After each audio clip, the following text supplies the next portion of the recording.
Hi. അപ്പോൾ എല്ലാവരും പറയുന്നുണ്ട് നിങ്ങളുടെ ലവ് സ്റ്റോറി പറയുമെന്നൊക്കെ പറഞ്ഞിട്ട് ഒരുപാട് ആൾക്കാർ നല്ല ലൈവിലൊക്കെ കമൻ്റ് ഇട്ടുണ്ടായി. സത്യം പറഞ്ഞാൽ ലവ് സ്റ്റോറി പറയുന്നതിനെക്കാട്ടി എത്രയോ ബെറ്ററാണ് എൻ്റെ ലൈഫിൽ നടന്ന കാര്യങ്ങൾ പറയുന്നത്.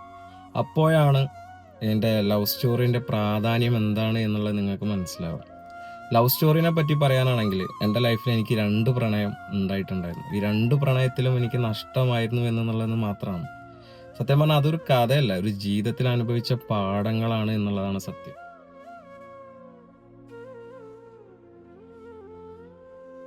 പിന്നെ ഈ 2 വ്യക്തികളും പേഴ്സണലായിട്ട് എന്നെ ഉപദ്രവിക്കുക എന്നുള്ളതായിരുന്നു അവരുടെ ലക്ഷ്യം. തെറ്റ് അവരുടെ ഭാഗത്തായിരുന്നിട്ട് പോലും പിന്നീട് അത് മറച്ചു വെക്കുന്നതിന് വേണ്ടി എന്നെ ദ്രോഹിക്കുക എന്നുള്ളത് അവർ അജണ്ടയായിട്ട് എടുത്ത ഒരു സംഭവമാണ്.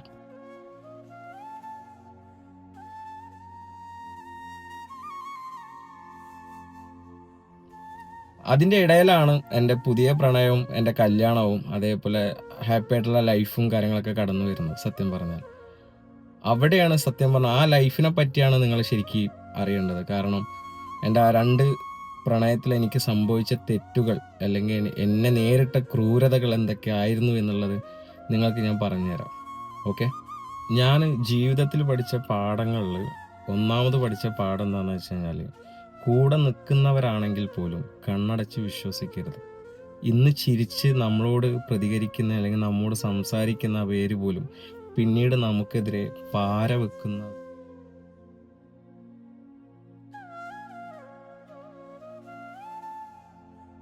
അത് എനിക്ക് മനസ്സിലായത് എൻ്റെ ജീവിതത്തിലെ മുൻകാലങ്ങളിലാണ് എനിക്ക് മനസ്സിലായത്.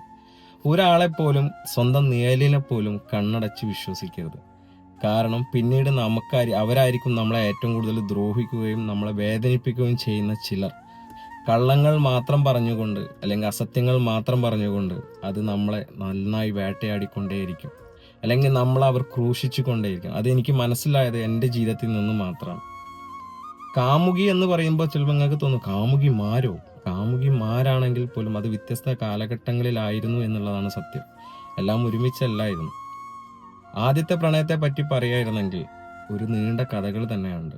4 വർഷത്തോളം പ്രണയിച്ച് പിന്നീട് ഒളിച്ചോട്ടം വരെ എത്തി. പിന്നീട് ഗൾഫിൽ ജോലി തേടി പോയ സമയത്ത് 2 കുട്ടികളുള്ള ഒരാളുടെ കൂടെ ഒളിച്ചോടി പോയ മുൻ കാമുകി. അതൊന്ന് ആലോചിക്കണം. അവിടെയും തെറ്റ് വന്നത് എൻ്റെ ഭാഗത്താണ്. കൊറോണ കാരണം ഗൾഫിൽ ഞാൻ കുടുങ്ങി കിടക്കുന്ന സമയത്ത് അവൾ തേടി പോയത് ഞാൻ ചെയ്ത തെറ്റ് എന്നുള്ള രീതിയിലാണ് അവൾ പിന്നീട് സോഷ്യൽ മീഡിയയിലും അതേപോലെ കാദർ കരിപ്പൊടി എന്ന് പറയുന്ന നെറികെട്ടവനും പ്രചരിപ്പിച്ചു കൊണ്ടേയിരുന്നത്. ഇനി നിങ്ങൾക്ക് നെഞ്ചത്ത് കൈവച്ച് പറയാൻ പറ്റുമോ ആദ്യത്തെ പ്രണയത്തിൽ എനിക്ക് എന്താണ് തെറ്റ് പറ്റിയെന്നുള്ളത്?